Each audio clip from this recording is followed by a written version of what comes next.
Hello. Today, I'm trying to send and present a crazy idea, a counterintuitive idea, actually. I'm speaking about experience for entrepreneurs. I'm trying to get rid of experience. That's the case. Why? Let's say that in order for you to perform a task, you need to learn how that task is done by a fact source, to learn the correct sequence of doing that task. Let's say that fact source is a craftsman who have found success in doing the same things for years. So that idea puts the assumption that we need to be taught how things are done in order for us to do things the correct way and achieve our goals. And that is true for both entrepreneurs and employees alike, actually. But let us focus on the entrepreneurs right now. How many entrepreneurs are in the audience? Please raise hands. Oh my God. More than half, or maybe half, I don't know. So what I'm trying to say, the entrepreneurs have that problem. I've always heard from business thought leaders and mentors that expertise is king. It's the reality of someone's performance, it's their ability, it's their potential, actually.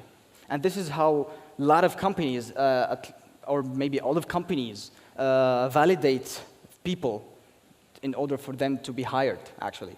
That is right. So in entrepreneurship, it's quite different. It doesn't work that way. Because inexperienced entrepreneurs are pushed to their limits when they operate in a newly established company. They're always dealing with new kind of problems, these kind of problems that they have never seen before, they have never dealt with before. And using abstract reasoning, divergent thinking, being open to new ideas, those tools they use to defend themselves against these surroundings. They cope and adapt. This is the case of Steve Jobs and many others. They haven't had any experience in entrepreneurship before their huge successes, right? Think about it. So what I'm trying to say is, and experience is three things, actually. It's the accumulated knowledge that an entrepreneur have in a certain industry. Over the years, we learn new things. Those things combined with the people that we have met, the connections that we have built, and finally, the challenges that we have dealt with over the certain period of time within a certain industry. This is what experience is, actually. So we have to remember that it's in a certain industry and it is in a certain time. I'm coming to explain that more later. So the entrepreneur's dilemma is how do you get funding if you don't have experience? The venture capitalists and investors, they think about this problem in a different perspective of the entrepreneur's mind. Actually, the entrepreneur's mind deals with the surroundings in a very different way, actually. There was a study done last September in 2014 by a couple of researchers from IE, a business school in Spain, and Neoma, a business school in France. They studied the S&P 500 corporations. They have a sample of 501 CEOs. They looked at the current performance of a company and post-succession performance of a company, of the same company. Post-succession mean after the new CEO got his job. And they have found, actually, surprisingly, that experienced CEOs are worse. They're not good because they are mistakenly applying prior lessons, prior ways of work.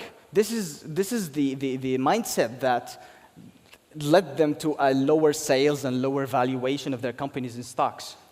And especially outsourced CEOs. When they get a CEO outside of the company, they don't have the culture, they don't know the team dynamics of that company, so it doesn't work that easy.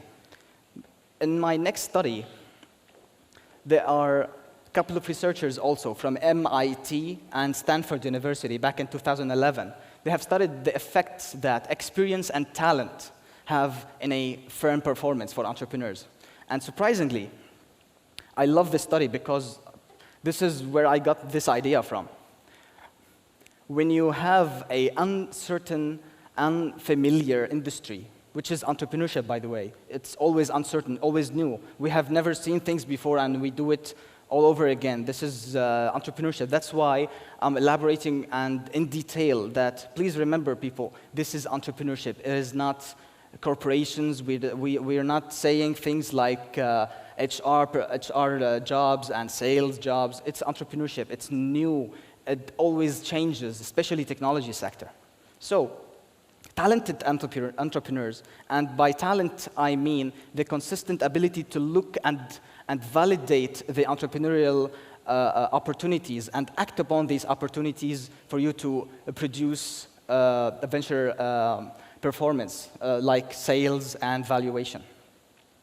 And they found that talented entrepreneurs are better at managing and success in companies that are new, that are in unfamiliar industry, new industry like Twitter or searching Google or any new industry, actually. Experienced entrepreneurs, on the other hand, are better than the talented ones in one condition: when they operate in a familiar industry. This is why we need to focus.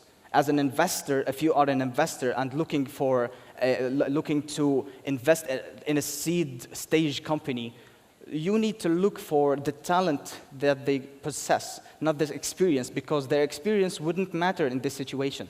They have never seen this kind of work before. And elaborate more on the subject.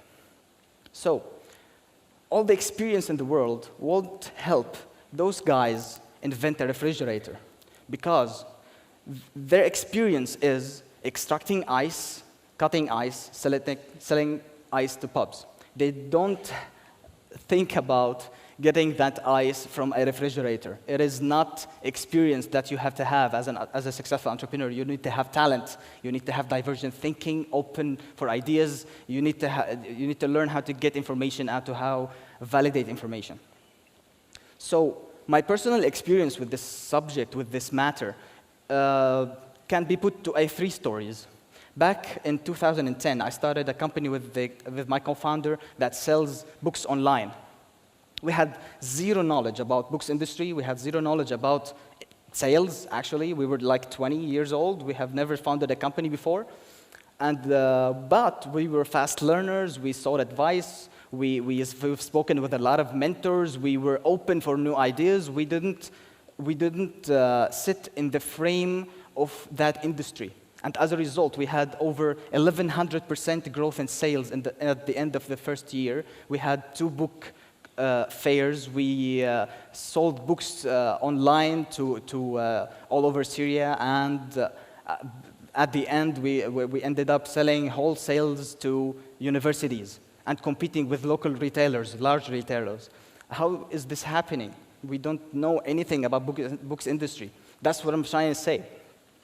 The same thing happened to me in 2012. I started a company that works in events and conferences. The same rules applied. We sought advice. We were talking to customers. We were doing things different, not because we were trying to be creative or something. We had no idea what we were doing, actually.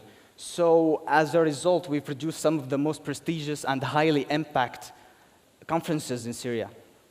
It's not about your experience, what I'm trying to say. It's about how you validate information, how you get your information, how you learn, and how you cope and adapt to change.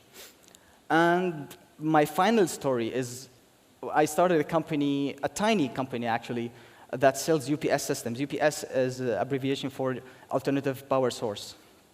I didn't listen to my customers. I didn't listen to my mentors. I did things the way I used to do in my books company. So as a result, I failed because I was overconfident about my methods. And things don't work that way, actually, in entrepreneurship. Everything is new.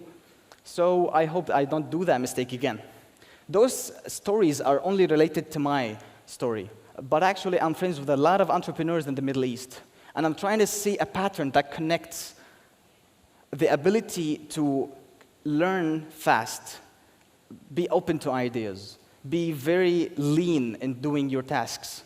And most importantly, you have to validate information and you have to learn how to get information. This ability is really correlated with their business performance as entrepreneurs in the Middle East. So actually, I'm let me sum up my talk by drawing the most salient points I'd like to share with the audience, with the video viewers, with the investors in the audience, actually. Don't look for experience. Look for entrepreneurs who appreciate advice, who go out of their way to find more information, to learn more, to validate the information that they already have. The experience they have doesn't always mean that they are capable of doing the things that you hope they were going to do. Actually, when you work 20 years in an office, you don't have a 20-year-long experience. You have a 1-year experience multiplied by 20. It's not a 20-year-old experience, actually. For entrepreneurs, it's exactly the same concept. And that idea is my opinion. I invite you all to disagree with me, actually. But I think that this idea is worth trying. Thank you.